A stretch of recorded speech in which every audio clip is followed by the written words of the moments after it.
Hello everyone, welcome back to my YouTube channel. आज का हमारा वीडियो इस टॉपिक पर है कि इंडिया पोस्ट पेमेंट बैंक का जो रिक्रूटमेंट होता है आईपीपीबी एग्जीक्यूटिव का, उसकी पेमेंट कितनी होती है। आप लोगों के डाउट रहते हैं कि यदि एग्जीक्यूटिव में हो रहा है तो इसे ज्वाइन करें ना करें, या फिर इसकी क्या प्रोसेस है, एग्जीक्यूटिव में किस तरीके की सैलरी मिलती है। ये सारी चीज़ें आज के इस वीडियो में बताएंगे और इसके बाद हम कोशिश करेंगे आप लोगों को और भी डिपार्टमेंट में जितनी भी पोस्ट हैं सभी की सैलरी के बारे में बताने की। इसके लिए हमको थोड़ा ज़्यादा मेहनत करना पड़ता है, क्योंकि हम जिस पोस्ट में हैं उसकी इजीली सैलरी आपको बता सकते हैं, लेकिन बाकी सैलरी बताने के लिए उनसे हमें पे स्लिप लेना पड़ता है ना। तो इस वजह से फिर भी हम पूरी कोशिश करेंगे कि आप लोगों के लिए हर एक पोस्ट की पे स्लिप आपको प्रोवाइड करा दें, जिससे कि आपका डाउट क्लियर हो जाए कि पेमेंट कितनी बनती है। तो अभी हमने आईपीपीबी एग्जीक्यूटिव की पे स्लिप आपको दिखा रहे हैं। ये पे स्लिप जो है मार्च 2025 की है।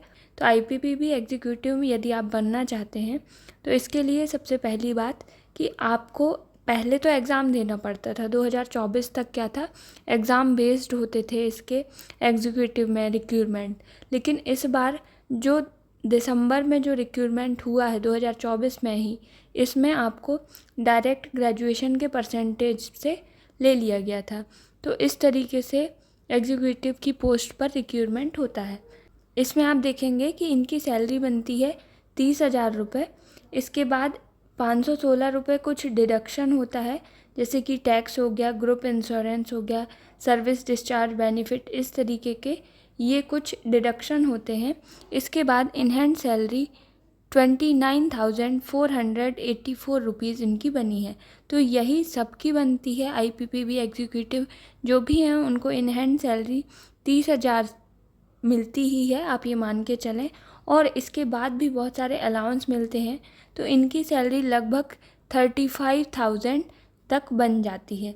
तो यदि आप जीडीएस में वर्क कर रहे हैं और आपको 2 साल से ज़्यादा हो गया है, तो आप आईपीपीबी की वेबसाइट में जाकर चेक कर सकते हैं।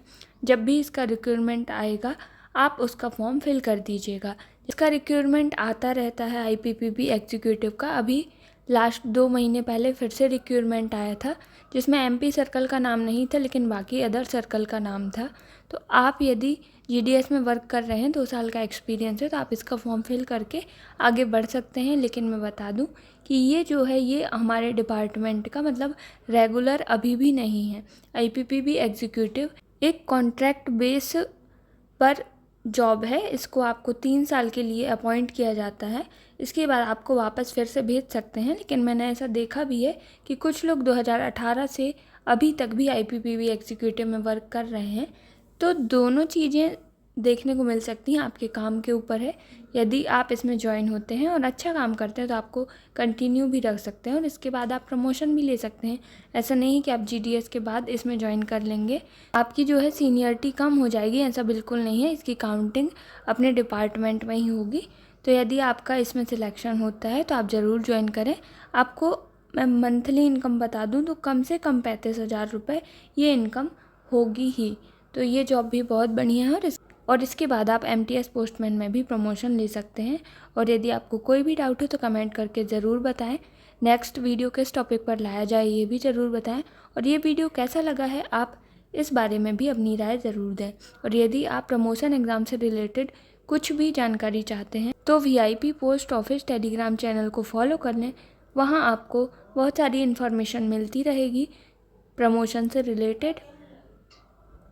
तो इस तरीके से वीडियो एंड होता है। I hope you like this video. If you like this video please subscribe my channel.